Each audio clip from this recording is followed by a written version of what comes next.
now we're back, and I am with Sohbrah Vosough, and Sohbrah is the founder and president of Ziba Design. Did I get that right? You got it very close, yes. So proud of myself.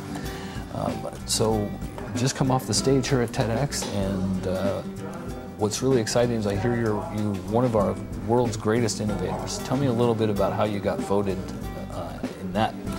That I don't know, but I guess it was because of the work that we do. I've been doing for the last 30 years and creating product and experiences for almost any, most major companies in the world. And what we have, our point of view about innovation and how to do it. So, and what innovation is and what it is not. So all those stuff and the articles that I wrote and the talks I give, I guess that's what got the attention of the media.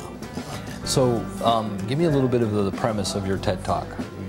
Well, the point I'm trying to make is that the world has changed. Our relationship with technology has changed. People have access to everything. They have lots of choices, and you see a lot of technological companies, especially in the consumer electronics, are really struggling.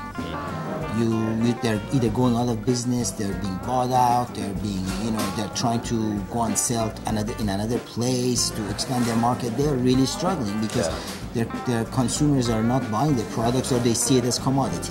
Right. And why this commoditization is taking place? Because these guys are still innovating.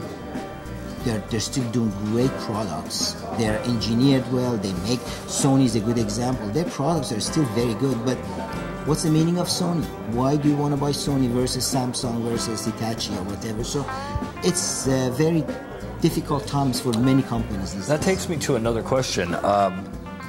Some of those companies themselves actually argued for the recent patent reform bill because they claim that America is no longer an innovation country, that we're really a marketing country now.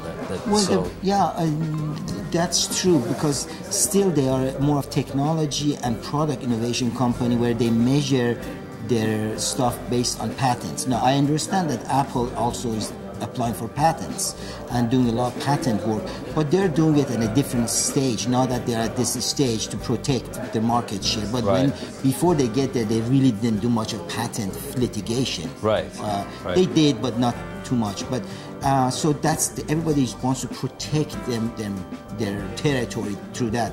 But did the Starbucks get a patent on Starbucks? No, did Virgin get any patent on what they're doing? No. And in the area of experience innovation, the patent or the intellectual property is your DNA and your mindset. If people don't have that DNA and mindset, they cannot do what you're doing. That's why Samsung has to follow you, or copy you rather than do their own thing. And I think this thing that just passed, the patent, the judgment here is a lot of people are crying foul and say, okay, it's bad for the innovation. Actually, I don't think so, because it forces people to become more original. And that's come up with their own ideas. That's right. And they should create their own.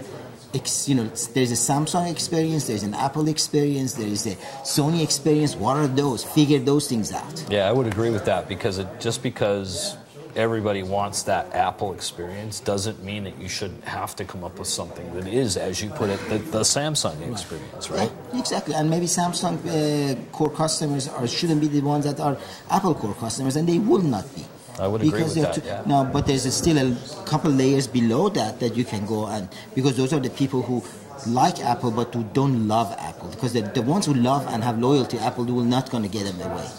So go after the other ones and figure out who you are, what you're good at, what's your story, and then connect to the people who really care about your story. That's the thing that we talk about. And if you want to be another Apple, if you want to be another Virgin or whatever, you just can't. So where do you think innovation's going in the next 5 years? I think, as I said, people these days are all looking for meaning. That's the mass market. It's what's the meaning of these products and things in my life. And it's not about what is the feature or the specification of this technology. There are those people who care about those. They're very limited. But the technology is an enabler, has become just an enabler and not the thing for many industries. And as I said, companies have to create meaningful products, relevant products, not what they think is, Yeah, and now do you have to do that by going out to doing better market research, or do you think that because I think part of the problem is people are asking the market rather than... That's the problem.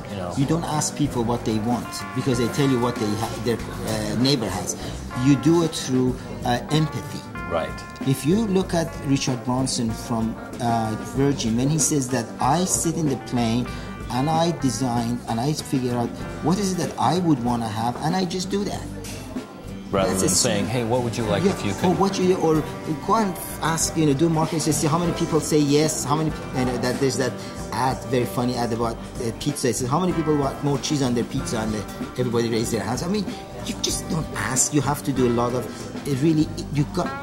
I call it ethnographic design research to really, and the basis of a design ethnographic research is empathy. And the best companies, the best CEOs these days of any company who are very successful are the CEOs that are empathic to that end consumer. Right. Then the shareholders. Right. That's the reverse. Well, thank you so much for taking the time to talk with us today.